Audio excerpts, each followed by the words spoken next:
When we look at the idea of the teacher in Western esotericism, we see a great deal of discussion on the topics of the inner teacher, the inner master, the holy guardian angel, and similar terms.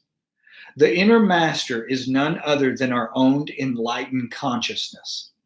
When we first encounter it, this aspect of our psyche often appears as a separate individual, because while it is always present, we are not always aware of it.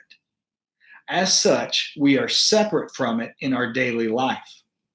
When the Great Awakening occurs, often called the alchemical marriage, we unite with this function and two become one. We still function as an individual in the world, but are aware of our fundamental unity with others and with creation. That's what we were talking about earlier. Once again, or what we were talking about in the last video about how my brain went blank. What was it?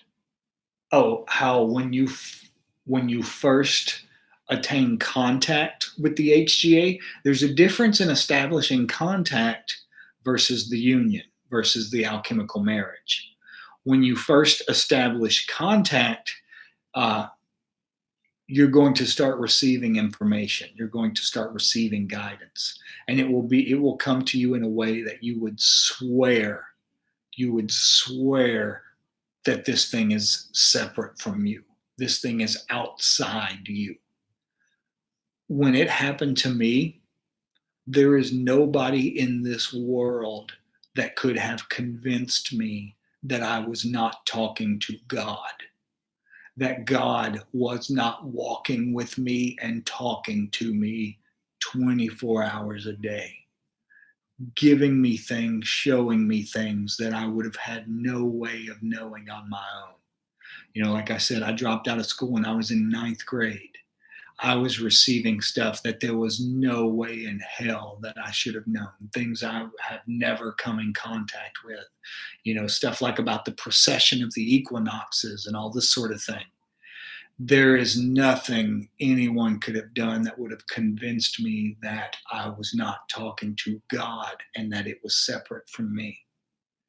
But there did come a day after invoking it nonstop, inflaming myself with prayer, when I experienced the alchemical wedding, when me and what I had been talking to as something outside myself merged into one.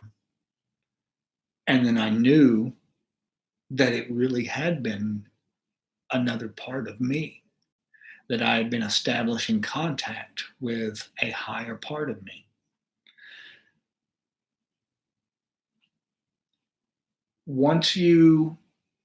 All of these things will lead one to the other. Once you establish contact with the HGA, if you keep working with it, if you keep invoking it, if you keep praying to it, if you keep talking to it, if you keep interacting with it, there will come a day when you eventually experience the merging.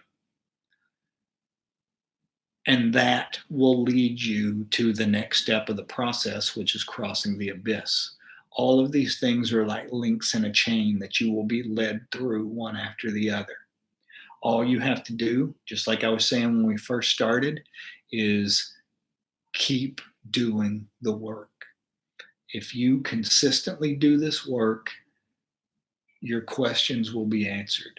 Your questions will be answered, and you will be given entirely new questions.